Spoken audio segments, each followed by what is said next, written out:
by that door down there. Mm-hmm.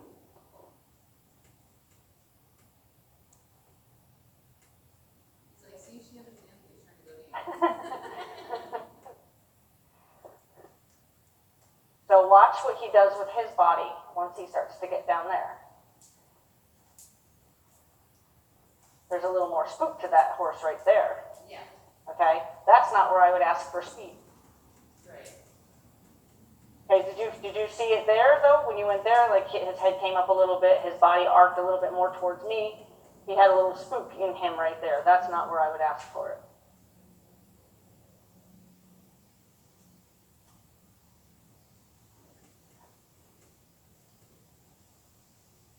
And sometimes I would pick the spot where they want to stop the most to be my trot spot. Say, oh, you want to stop? Oh, sorry, I had a different plan. We're going to trot now. So that's kind of the way of taking the cards away from them again. I like you too.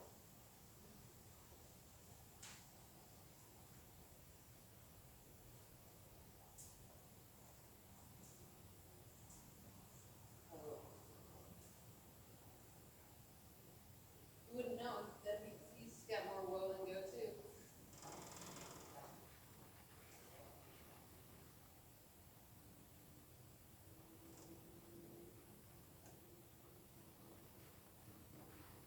Good. And I remember him being comfortable, so if you wanted to trot, you can. I would definitely go the other way. I would definitely not start it there. And I'd make sure that I have my tailbone tucked under me real good, so that way I'm moving with him and not against him. I always say ride the horse, not the saddle. So you want to make sure that you're trying to connect him through that instead of trying to ride just that. That's why I have a problem in the saddle, because the saddle it's such a disconnect for me. I would probably ask for the trot actually right where you are, because that's what he kind of wants to say. I'd like to stop. In fact, I hate to say this, but because I didn't even click on me, is that would not have been the place I would have stopped him. But you're going the other way. I'm the perfect opposite person. So. No, you're going you did change direction, so it's not like you rewarded his, because he said, I kind of want to stop here. Yeah. If you were going the other way, and he had already said it once, and then the next time you did stop there, he would have been kind of getting his way.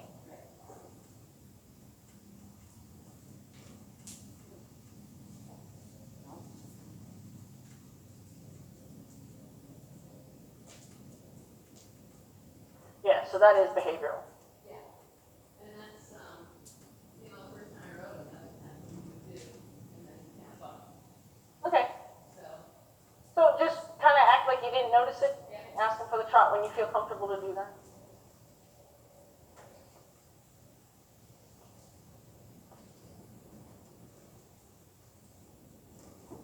Now ask him to walk. Yeah. So you're just going to give him a good deal. You're going to say, okay, I'd like you to put a little effort into this. I'm not going to kill you. And if you put a little effort into it, there's something in it for you. And then you just chip away at it. So that way we can get him to not feel like he has to already fight. I mean, he wants to have a fight before he even knows what you're going to do. So. yeah. And then what you could do is after you pass the door, I would say I'd wait till you pass this little gate, the next little gate, before I ask for the trot again. And then what I would do is I would ask for a trot, walk, trot, walk. So I'd ask for 2 trots on this long wall there. And you'll notice if you start thinking about it before you actually ask for it, he might pick up the trot, because horses can pick up on our energy. So he may decide that he already knows what you want. Good. Yep. Good. Walk. And make sure it looks like it's a transition instead of a correction. Because in a little bit there, it felt more like you asked for the trot and then you said, go no.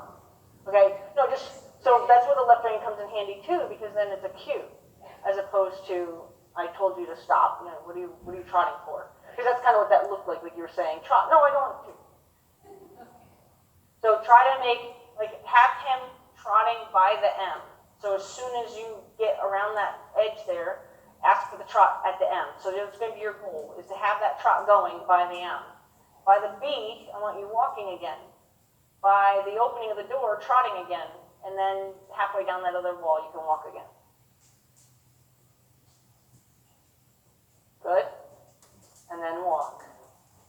Good. See, now he understood that. Trot.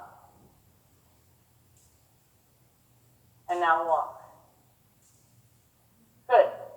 So he did not give off the impression that he felt punished like he did that first time. Okay? That was a transition. He understood the transition. I would say one interesting thing is he's definitely, like, I feel like he's overcorrecting on the inside brain. He's like, wanting to go to the inside, and I keep, like, doing your invitation, except it's kind of like. That's okay. You just nag at him until he gets tired of feeling you nag at him. But don't hold him there. No, I don't, yeah. So nag him, let go. Nag him, let go. Just don't hold him there so that way he doesn't lean on you. Yeah. And then he'll get tired of you nagging on him. He'll figure it out. The only other thing that you can do is when they start to fall off the rail, circle. Circle. Anytime he falls off the rail, circle. He's going to get tired of circling. He's going to start staying on the rail.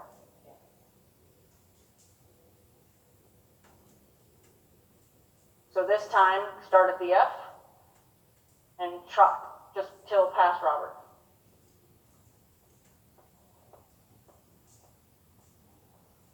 And walk.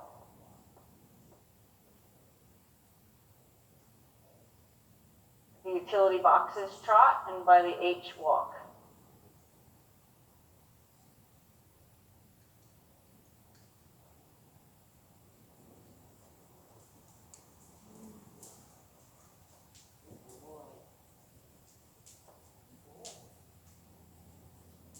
At the little gate trot, and at the B walk. And you'll start to see your transitions will be right when you ask for them. Walk. And often if you work with them this way, when they have a sour attitude about working, they realize you're not going to bust their chops. Right? You're not doing a lot. You're not making them really, you didn't come in here and say, we are going to trot for 10 minutes. You know what I mean? Because they get sour. Oh, and he's really, really, really agitated. Yeah, and we...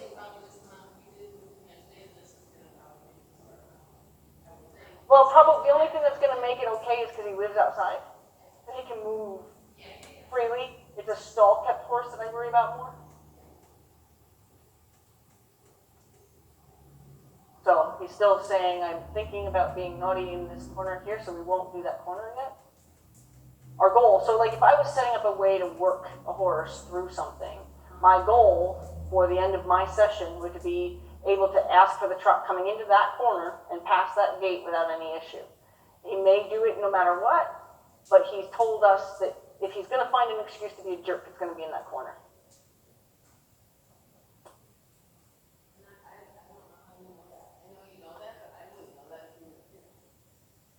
Well, I just, I watch what they say with their ears and how their head carriage is. And he should feel like a tighter spring there. You should feel him kind of get tight. It doesn't even have to be really dramatic, but you should feel almost his back come down from you instead of up under you when he picks his head up and both his ears are out that door. And if you watch when he gets there, he'll kind of get a little more, his stride will get a little more short, and his body should get a little more tense. See how he's just kind of cool, hanging out, walking. And then probably by the time he gets to the H, his ears will go forward and he'll look out that window. And then right when you get closer to that, he'll start arcing away from it.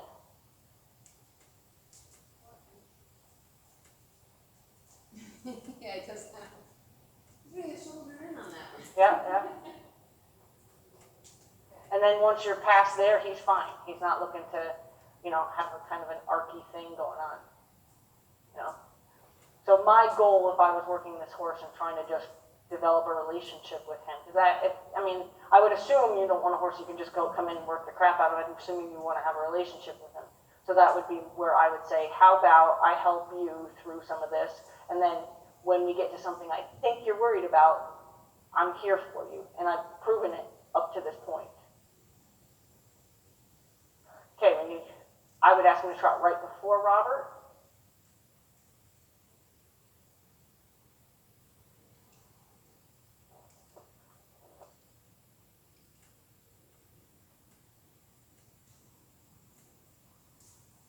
I'd ask him to walk now.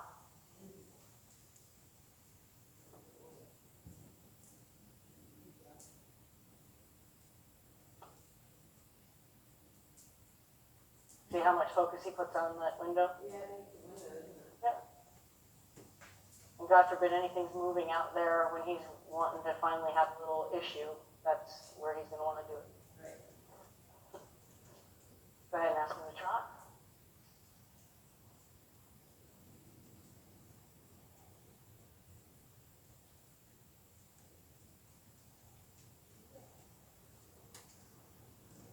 Ask him to walk.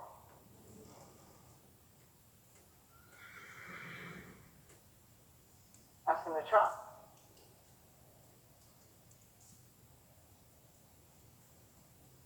Ask him to walk.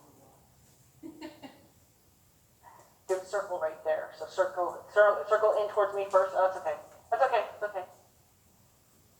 Yeah, if I ask you to circle, it'll always be come in and circle. So that way you get him. Because what we want to do is we're going to take the bend out of his body. He's bending away from that corner. Then walk this direction? Nope. So if I was to say do a circle in that corner and you're coming down this way, you come in and do your circle this way.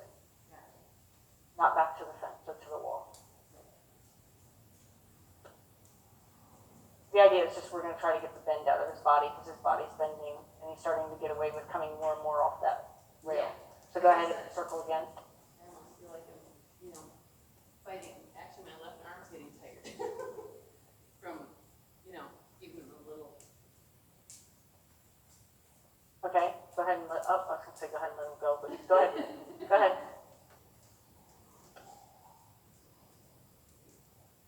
Okay, go ahead and leave him alone now and let him go. Good. Good. And that may be the best way to help him stay on the rail too, is every time you feel him kind of trying to come off the rail, instead of fighting with him, just do a nice tight circle. Do a nice, instead of a 12-foot line, do it like a 6-foot line type of circle. And then, where you're doing it to where it's not a fun thing to be told to do this circle. And then before you know it, he's going to practically be like climbing on the wall to stay on the wall. So you can try that instead of trying to keep feeding him over to the wall. And so anytime he does that, just do a nice tight where it's a punishment. It's not a. And then as soon as you get out there, leave him alone. So you want to turn him loose without having to pull the left rein. So you're gonna, when you get into this turn, as soon as his nose says my shoulder's going to end up going that way, you're going to turn him loose to fall into the wall. So that way he gets the idea that he's supposed to fall into the wall. But if you take him where you overturn him and you're now got his nose going back into the circle, then you have to steer him back out to the wall, then you're not fixing it. So, yep, keep turning, keep turning, keep turning, keep turning, now let go. Yeah. So he's going to want to stop too, so drive him a little bit. So not an option. Tell him it's not an option.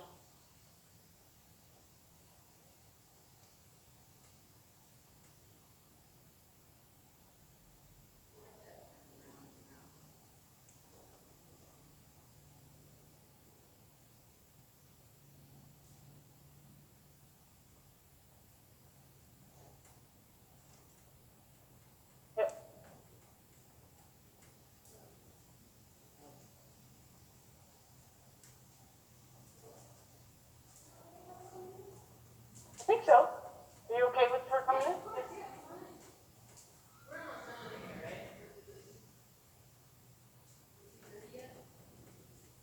It's 3 o'clock. Actually, my alarm's about to go off.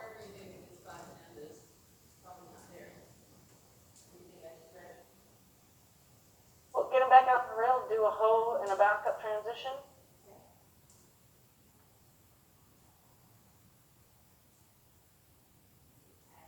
Yeah. not when he's kind of saying, I'm gonna stop. Good?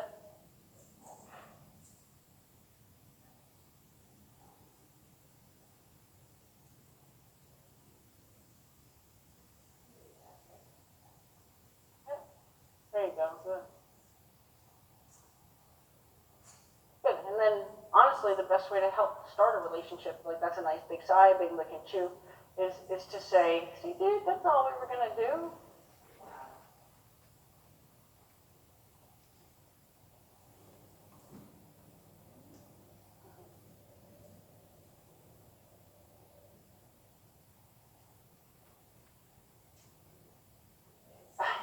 He's a little bulldozer with his head, huh?